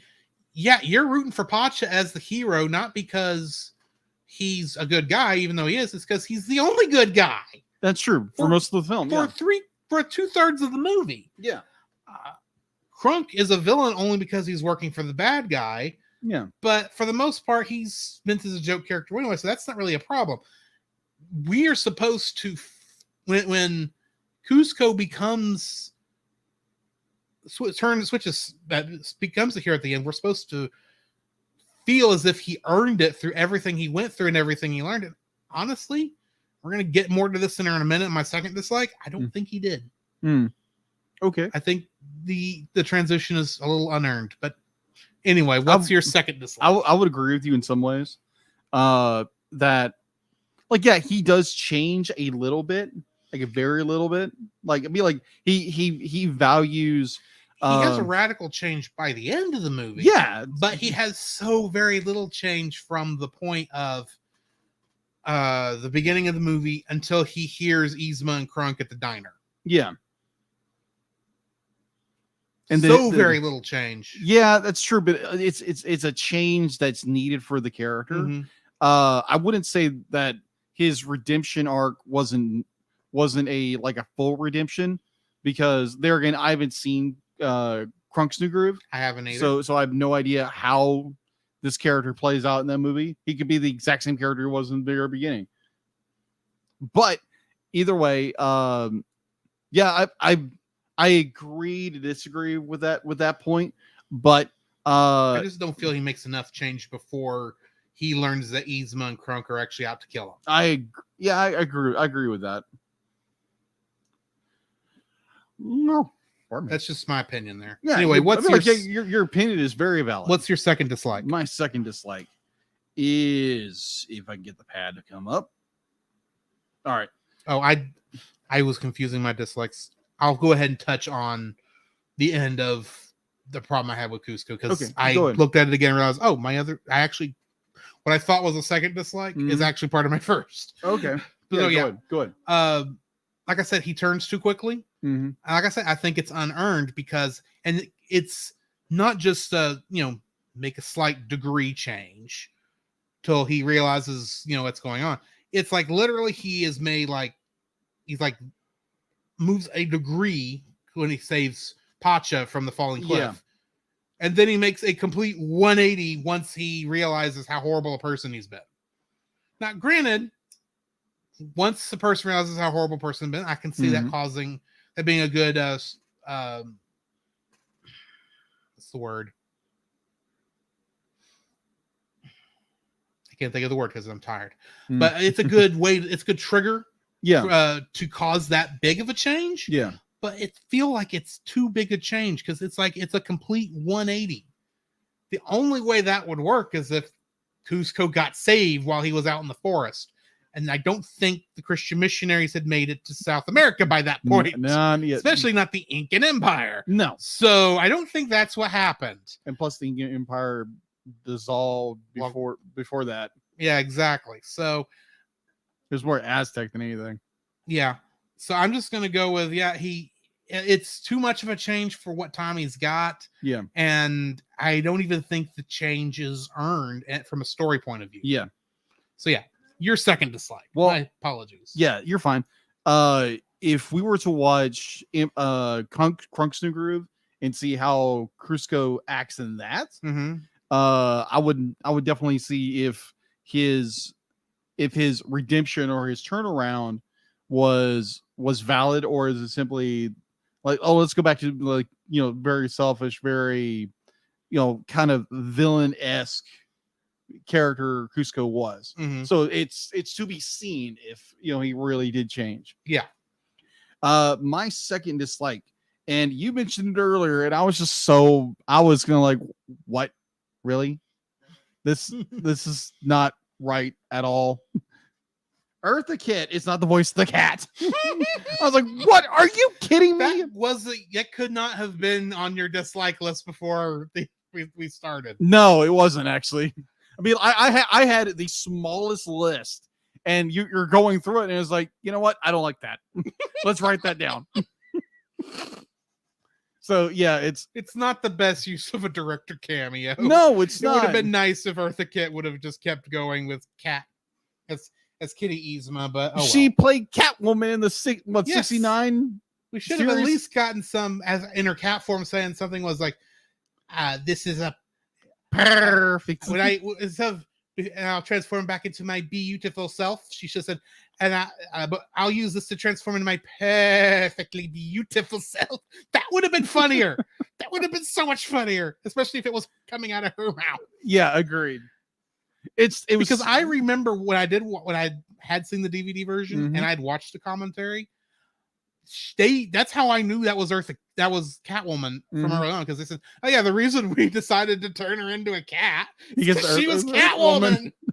It just it totally makes sense. it just makes perfect Makes sense. Anyway, Yeah, it was when you said that, I was like, really? It's not Eartha Kitt? Because listening to it now, it's like, yeah, that's definitely not Eartha Kitt. because that's not a woman's voice. That's not a woman's voice, it's a man's voice. There again, like you said There's before. too much bass. Yeah. All about that bass. All that bass. Yes. But that was just slightly disappointing because you had gold right there. Like, why didn't you do it? Or at least a combination of the two voices or something. Like the director could have been a voice of someone else, not the cat. Could have made him the chef, like you said. Exactly. He should have been the chef, not Or Yzma's cat form. or the villager that says, "Hey, hey, Pacha, you missed your relatives. How would you describe her? A scary beyond all reason." Yeah. But anyway, Yeah, that was such a disappointment because you had gold right there to use a reference that and you kind of ruined it. that most people, and they ruin it. Mhm. Like you said, it was just so disappointing. So yeah, that was my second dislike. That Eartha Kitt was not the cat. All right, my second dislike. Yes. Narrator Cusco for 2/3 of the movie Right. that he's in it. I do consider this a separate character than Emperor Cusco, Yeah, because even though they're supposed to be the same guy. right. But he is so annoying. Of throughout course. the movie, and it's to some degree Cusco is supposed to be annoying, Yeah. but it's so many times they would have when they do the narrator trope in a movie, they at least have the narrator kind of grow along with the character on screen. Yeah. No, he's the same jerk from the beginning of the movie that regular Cusco was, and he's like that all the way till Mm-hmm. Lama Cusco, Emperor Cusco tells him, "Just shut up and leave me alone." Yeah. When he's, we catch back up to the first scene. So in that same way, if it's Cusco narrating his story, Right, but this is some other character that happens to be Cusco-esque. yeah, It's like Cusco's inner. It's kind of Cusco's inner monologue, but it's done by the really. It's done by his ego. It's really Cusco's ego. yeah, I If agree. we're being honest. Yeah, And that's why he doesn't give up at the end. And that Cusco's ego is so annoying throughout this film. agreed. The worst part for me, I know this is meant to be a joke to go to lighten things up because we've been, in a funk for like 2 or 3 minutes as Pacha's coming home from Mm-hmm. the first time, and the film comes to a dead stop. Narrator Cusco in llama form pops his head and says, just so everyone remembers, I'm in the sack. Don't listen. This movie's not about him, not about Pacha. That was It's annoying. me in the sack. Mhm. And then he's got the marker and he draws it, and then he cuts back in and starts to cross out the X he put over Pacha. Mhm. It's like, this joke's not even funny. Yeah, It's one thing when Krunk drops Cusco into the river and the camera zooms out continuously yeah, to the monkey and the bug. yeah. And narrator Cusco asks a very good question. What's with the chimp and the bug? Can we get back to me? Yeah, that is true. And the whole part there at the beginning where he says, well, if we go all the way back, we'll see how this all started. And of course, it goes back to Cusco as a baby. And he says, oh, look at me. It's me as a baby. And then the monkey gets its head, monkey plush, Cusco, and they give him a bunch of these other ones, which is actually a great scene. If narrator Cusco is supposed to be feeling embarrassed Yeah, about, the amount of how spoiled he was, which is what that scene is showing. yeah. He's not embarrassed. It's like, okay, yeah, we saw this. Let's move on. Mm-hmm. He doesn't care. Agreed. He should have been playing like, okay, yeah, that's embarrassing. Let's move on with the story because this doesn't paint me in a good light. Right. He doesn't even care that it doesn't paint him in a good light, which is Right. what gets to me. And narrator Cusco, I think, was the worst decision to do here, or at least it was not handled very well. So yeah, that's my second dislike. Okay. What is your third, or do you have any? Oh, Okay, So Yzma becomes empress of the empire Yes. because Cusco is literally pronounced dead. Uh-huh. And so where does that transition go? Be like the fact be like, okay, be like he's turned back, but then everything's back to normal. Like even though Well, it's more one of those nitpicks. It's Mhm. okay, so when does they make a big to-do about Yzma taking over. yeah, exactly. It's like, but- oh, he's the former emperor, they just wipe him out. Right. But at the end, it's like, oh, he's the emperor again, and no one cares since Yzma's gone. Yeah. And I think part of that is because of the major time jump. Yeah. Because I get the feeling there had to be at least another 2 or 3 days of them repainting everything. Oh yeah, they definitely have to do a little and they jumping. obviously have a way of doing it fast because you can tell none of them actually care. Yeah. It's all just a job for these people. I mean, even the mourner service, they don't care. Yeah, it's just be So- like, oh, because we have to mourn this emperor we didn't care Yes. about. Yeah. Yeah, because I completely agree that Cusco is not a good guy. He's not a good guy at all for most of the film. Yeah. And he gets a sudden Yzma- turnaround because and he Yzma's realized we were trying to just- kill him. Yeah. And Yzma's just more of it for these people Yeah, in reality. yeah, So, anyway, yeah. It's just, yeah, agreed.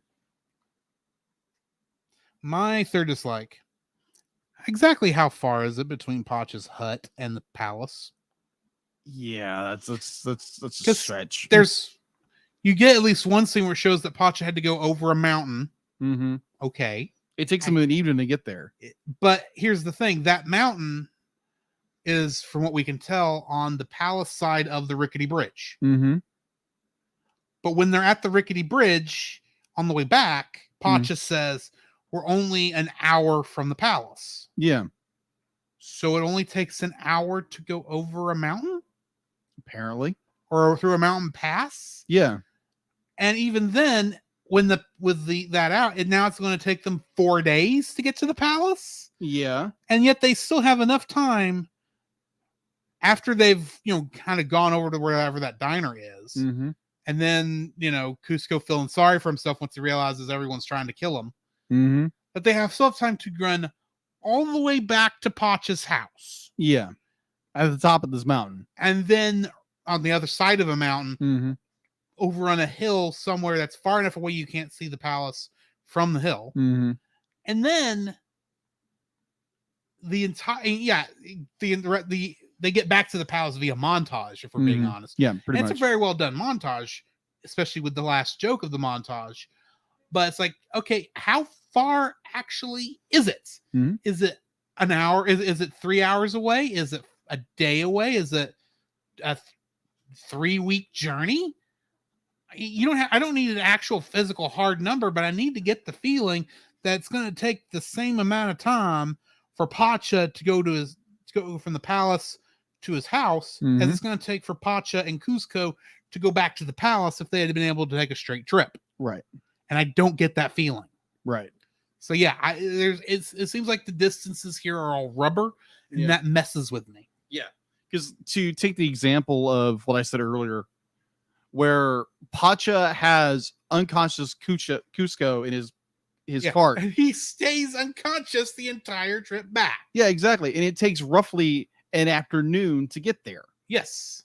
And so they say now it takes 4 days because the bridge was out. I understand I mean, it'd be like you have to take detours. I can see a detour causing a 4-day drift. Don't get me wrong, because you Right. probably got to go all the way over to the next bridge, and the closest bridge could be 2 or 3 days away. Yeah, it could be like a day walk. Yeah. And obviously they're going to have to stop and get dinner, so that's going to take some time. But Right. And comedy pursues. Worth. yes. But here's the other thing. They get back to the bridge because they know time is of the essence, and they zip line. Yeah. You couldn't have done that before. I guess you maybe not had the rope and the bow and arrow. Yeah. Maybe, but that seems to be fairly close to town because they were able to get from there back. But there's to- nothing to grapple on with that bridge. It's simply just a ravine. Yeah, You're like, what are you shooting for the tree that's Well, he like does 4 shoot- yards out? he does shoot for the tree on the other side. Yeah. With the rope tied onto the arrow, which a part of me is going, I don't know if that would work nowadays, much less in the time period this movie's supposed to be taking place. I get that it's a joke, Agreed. Because I mean, like literally 3 seconds later, they're asking Yzma how she got there before them, and she has no clue. Agreed. So I mean, I get that it's a joke, and I'm not supposed to take it seriously, but there's some serious logistical issues that the comedy is supposed to just wipe it away, and I'm still going, can I at least get a firm idea as to how physically far the palace is from the village? Yeah, give me a geological Give timing just to where not too much things of a are. timing. I just like give me a rough estimate. Yeah. Is it a 5-hour trip as if the bridge is out? If the bridge isn't out, and if the bridge is that important, if the bridge is that rickety, Mhm. how did Pacha get across it and back across it? Because he had to make that trip twice. Yeah.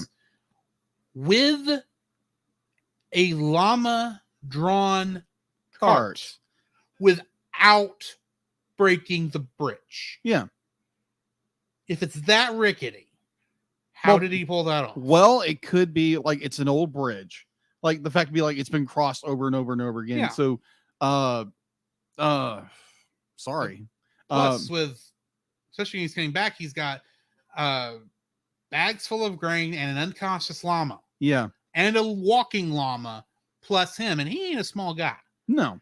And the bridge held up under that much weight, maybe because it was spread out a little instead of Pacha, where it's kind of centered more. It's But it's still, yeah, it's also built, it's designed for a comedic gag. and I get That's what that. it's designed I get for. that. I get that. It's just there's a part of me that when I bear in mind, watch the movie, didn't care. Yeah. Now that I'm thinking about it, I'm going, Yeah. well, wait a minute. How does all this work? And it's like, you're thinking too hard. Yeah. Make It's- like Elsa. And let let it it go. Anyway, I think we've gotten to the end of this one, unless you've got something else. Yes, we are. I think yes. We're at the end of it. Yes, we are. I- We are into the rope of this episode. You are about to fall asleep over there. I can tell. See, Okay, I'm giving this movie an 8.5. really? Yes, this is a movie that, for me anyway, the comedy bits trump any problems I have with the film, because Agreed. when I'm watching, I don't care. Yeah. It's just, oh, this is a funny thing. And the reason I had to come up with these 3 things is because I'm having to look at the movie critically Yeah. for our review. Yes. If I was sitting here watching the movie like we were a month ago, Yeah. with a bunch of friends, I didn't care. Yeah. I was like, I've watched this and I'm having a good time, and we're all laughing. We're all Agreed. saying, that's what you need in life is a theme song guy. Mm-hmm. I don't care. It's a fun movie. 8.5. The only reason I'm knocking any points off of it is because, the only glaring issue that even I noticed when I was watching it, even though I didn't have it in my dislikes, there is no one here but the Yeah. characters. Yeah. And I didn't even think of that. I don't even think of that as much of a detriment as you did, because it's like, okay, yeah, this is a stage production put in that was animated, essentially. Right. I can live with this. But anyway. Yeah. I will give it an 8. Okay. I'll give it an 8. It, like you said, it's comedy gold. It's fun to watch. You just kind of pseudo turn your brain off. It's just more like, this is a fun movie. It does have some world building problems, definitely, Mhm. with a very empty world of people. Yes. When you have our village chief who is going back to a very empty village. Yes. And- That's supposed to be full of people that he's worried about. How he's Exactly. going to tell everybody that they're going to get kicked out. Yeah, It's like, who are you going to tell? The 2 old geezers playing checkers down at the bottom of the hill? That Yeah. Technically, they shouldn't have had a checkerboard, but who cares? yeah, that's true. But either way, yeah, I feel like it's a fun comedy romp that's just funny to watch. It's like you said, it's got some good gold moments. It's got a good cast, and I enjoy it. It's got its flaws, but it's just a fun movie to watch, and definitely worth watching if you haven't had the opportunity to. All right. Before we jump into telling people what our next movie is, I'm going to mark this and say we got rated Rated. again. I saw that. We got rated by Geek Devotions. We thank y'all guys. Thank you. Just jumping into it, we got Retro Rewind Podcast giving us the fire dances and the love and the geek life, more fire dances and the woes, and saying raid. Guess I should be putting this on the screen, couldn't I? Yes. So you got all that. Retro saying encore, encore. Leslie gives us the raid geek life thing going on down here. Nice. Retro's still saying encore. Leslie says, "Hey, you're loved. Thank you. Thank you. We appreciate that. We that. really do. It's been Thank a long day. Yes, it has. And a long week, but it's all good." Yeah. Retro says, "Boo yeah, baby." And Retro says, "Worst thing, it's made by Disney. Ha ha ha ha ha. We shall teach you the ways of the Disney, young Retro." Anyway, thanks for raiding us, guys. We're just going to finish up. All we've got left is announcing what our next movie is and playing the outro. So thank y'all for joining us here at the very end. Anyway, you ready to come back? Yes. All right. I guess I know what the next movie is. I looked already. So yeah, our next movie is going to be another Blue Sky. Yes. Be, I think technically our second Blue Sky. I believe so. Because I think the only other one we've done so far is the final Blue Sky Yes. production, which was Spies in Disguise. Yes. So yeah, the next one we're doing is the Peanuts movie. Love me some Based Snoopy. on the newspaper comic strip Peanuts by Charles Schultz. So yeah, join us for that next week. In the meantime, this has been Drew. This is Jacob. And we will catch you in the next frame.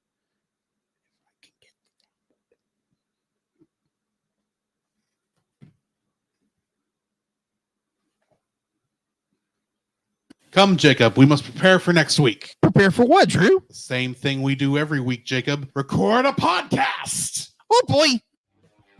So where can they find you, Jacob? You can find me on Facebook at Jacob B. Heron, also on Facebook at Jacob's Daily Art Corner, where I try to draw each and every day. I don't get to it as often as I like, but join me there. Also, you can find me on Instagram at Jacob B. Heron, on Twitter at Jacob Heron, and Letterboxd at Jacob Heron. So where can they find you, Drew? You can also follow me on Letterboxd at ggeorge759, Facebook as Drew Dodgen, my Facebook page where you can see pictures I've taken at Drew's Photo Bin. You can also follow me on Twitter at ggeorge759. You can email us at thecellcastpodcast@gmail.com. You can also follow us on Twitter at cast_cell. You can follow us on Twitch at twitch.tv/thecellcastgaming. You can also follow us on YouTube at Cellcast, Listen to our podcast on Apple Podcasts, Google Play Podcasts, Stitcher, Spotify, and your favorite podcast directory. You can also listen to us on the Movie of the Week podcast with Jim Heron, where we talk about live action movies. And remember, Cell is a single L.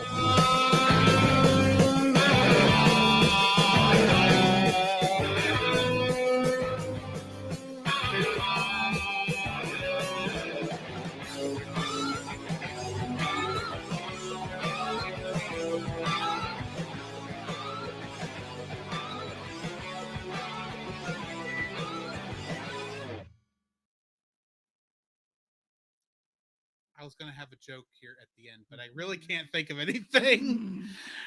I kind of wish Paul was here. He's good at these outros, singers. But anyway, thanks guys for joining us. Bump back way back up here. Where was that? Oh, no, wrong one. That one. Josh says we came back. Paul McGann was a decent doctor. I actually do agree. It's just he didn't get much time on screen. I saw clips from that. It was like, that was the weirdest thing I've ever seen. It's not a bad movie, don't get me wrong, and he does a good job as the Doctor. It's just he didn't get time to develop his character as the Eighth Doctor. Krunk, the best part of the movie. Agreed. Don't disagree. I do not disagree. And then, of course, that one guy being the narrator of Ancient Aliens. Oh my gosh. Josh says, leave it to Schumacher to do something stupid like that. The Lions, Tigers, and Bears, oh my joke. That the guys didn't want. Right. And then Josh says, Krunk is a Disney princess, confirmed. He is secret royalty in the kingdom of chipmunks. But Bucky is a squirrel. Yeah, Bucky's a squirrel. Not a chipmunk. Unless it was Chippendale Rescue Rangers. That'd be Chippendale Rescue Ranger, Chippendale. Chippendale when there's danger. Anyway, and then of course we have the raid. I already did a bunch of those. Retro said, "Defeat me on your journey toward the dark side of hating Disney will be complete."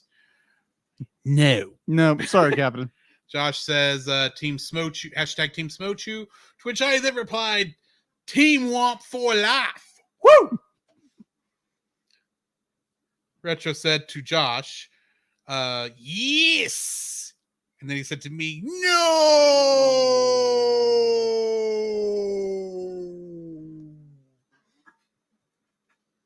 Where are my clothes?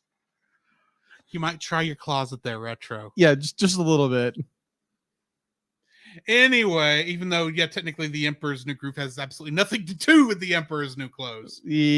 True. I actually looked it up as it was not intended to be a retelling of Emperor's New Clothes. Yeah, that's what I first thought. Well, the name like Emperor's New Groove, you'd think it would be, but it actually has nothing to do with it. Exactly. So he says that was supposed to be an ending for you. Well, except it didn't have anything to do with the movie, so I'm just gonna let it go. Let it go. And anyway, where is my humanity? I don't know, Retro. Where is your humanity? Yeah. Anyway, that's gonna be it end for tonight. Thanks for joining us. Let me look up somebody to raid while you do your whatever. We do the outro on the show now, so I don't know what you're gonna say. I never know what you're gonna say while I go and look up a raid. All right, guys. Thank you so much for hanging in with us. There again, you listen to our outro. You can find us most places. Go down, like, subscribe, and share, and just share the love of what we're trying to do here, and just help us grow our community a little bit. And we're working on things, and we will let you know once those things get developed. And so we will be watching the Peanuts movie next time. So make sure to go check that out. It is on Disney Plus right now, Yes, as far as I understand. So go check that out and come back for next Tuesday as we review that movie for the Cellcast. So yeah, we are going to raid Book of Gaming because they're online and they're easy to do. All right. So and they're actually on my list, and I don't have to go look them up because I'm lazy. So I'm gonna go ahead and hit that button for start raid. When that gets done, I'll get everything switched over. So yeah, once again, thanks for joining us, guys, and we will see y'all next week. All right. Thanks, guys. Bye.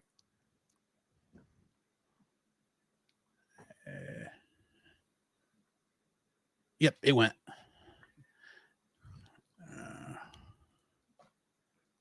I gotta get to StreamYard and kill the rest of the broadcast for everybody.